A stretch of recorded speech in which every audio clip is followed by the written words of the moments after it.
রাজধানীর বিভিন্ন এলাকায় গ্যাসের তীব্র সংকট। দিনের বেশিরভাগ সময় গ্যাস না থাকায় নগরবাসী ভোগান্তিতে পড়েছে। কখনো ভোরে আবার কখনো গভীর রাতে গ্যাস পাওয়া যায়, তাও আবার ঘণ্টাখানেকের জন্য। তিতাস বলছে প্রয়োজনের তুলনায় সরবরাহ কম, আর কিছুদিনের মধ্যে এই সংকট কেটে যাবে বলে আশা করছে তিতাস। টানা কয়েকদিন গ্যাস নেই। অগত্যা ইট বসিয়ে কাঠ পুড়িয়ে জরুরি রান্না সারছেন বিকে গাঙ্গুলি লেনের বাসিন্দাদের কেউ কেউ।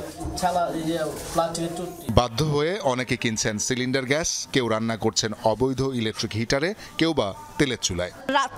রান্না করে রাখি, দিনে তো গ্যাস পাওয়া যায় না। লাড়কি দিয়ে আনতে হয়, সময় লাড়কি তো ঢাকা শহর থাকতে গেলে গন্ধ গন্ধ লাগে, অনেকের অনেক সমস্যা হয়। আবার রাতের 1টা-1.5টার সময় আসে, এই অল্প আসে, ফাঁক শাক বালামাতে করণ জানা। তো এই গ্যাসের সমস্যা সবাই ভুক্তভোগী।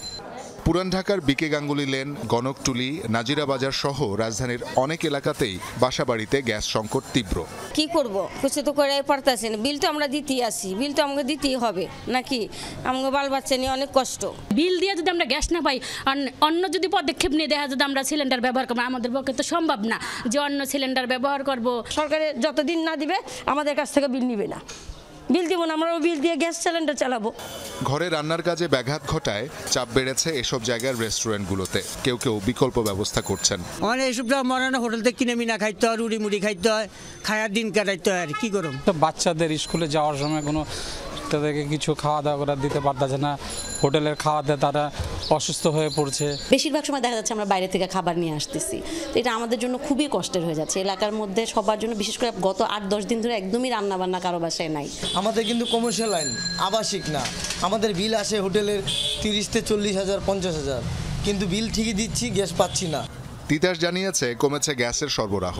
তার উপর রক্ষণাবেক্ষণ কাজের জন্য একটি টার্মিনাল 3 দিন বন্ধ থাকায় সংকট প্রকট হয়েছে। শিল্পতে দেই, বিদ্যুতে দেই, সারে দেই, ডোমেস্টিকে দেই, সিএনজিতে দেই। তো যখন নাকি সাপ্লাই কমে যাবে, স্বাভাবিকভাবে অ্যালোকেশনগুলো কমে যাবে। ওইটারই একটা এফেক্ট হলো, আবাসিকের মধ্যে কমে যাচ্ছে। সবগুলোর মধ্যে প্রপোর্শনালি এগুলোর এফেক্টগুলো হয়েছে। 72 ঘন্টার একটা মেনটেন্যান্সের জন্য একটা ইউনিট শাটডাউন ছিল, সেটার ইম্প্যাক্টটা এখন চলছে আর কি। এই সময়টার মধ্যে যে এই পাইপলাইনের ভিতরে যে গ্যাসের যেই গ্যাপটা, এগুলো প্রেশার বিল্ড আপ করতে একটু সময় লাগে। ইন অ্যাডিশন টু দ্যাট, এটার মধ্যে শীতের আবার একটা প্রভাব আছে যে গ্যাসের ধর্ম অনুযায়ী শীতকালে একটু গ্যাসের প্রেশার একটু কম থাকে। গ্রাহকরা বলছেন গ্যাস ঠিকমতো না পেলেও মাস শেষে ঠিকই বিল গুনতে হচ্ছে তাদের। শওকত মঞ্জুর শান্ত, যমুনা নিউজ, ঢাকা।